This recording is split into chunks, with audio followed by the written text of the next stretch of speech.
ওই ফিলিস্তিনের লিখে রাখেন আপনারা, মিডিয়া দিয়ে প্রচার করে দিয়েন, এই ফিলিস্তিনের বাবে লুদ নামক জায়গায় তাদের মিসায়া তথা কথিত মিসায়া মসিহুদ দাজ্জালকে ঈসা আলাইহিস সালাম হত্যা করবেন ইনশাআল্লাহ।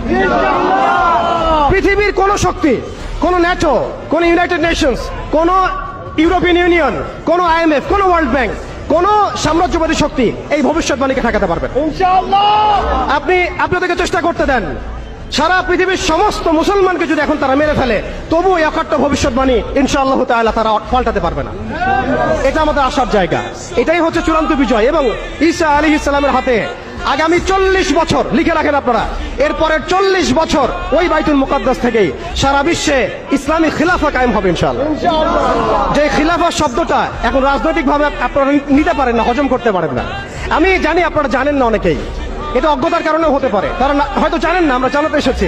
এই যে খিলাফা শব্দটা তারা নিতে পারে না, এই খিলাফাই হবে পৃথিবীর শেষ শাসন ইনশাআল্লাহ তাআলা। এই খিলাফা দিয়ে বিশ্ব শুরু হয়েছিল, এই খিলাফা দিয়েই বিশ্ব শেষ হবে। ঈসা আলাইহিস সালাম 40 বছর ওই জেরুজালেম থেকেই এই বিশ্বকে শাসন করবেন ইনশাআল্লাহ তাআলা। এটা লেখা হয়ে গেছে কুদিয়াল আমর, এটা কেউ চেঞ্জ করতে পারবে না।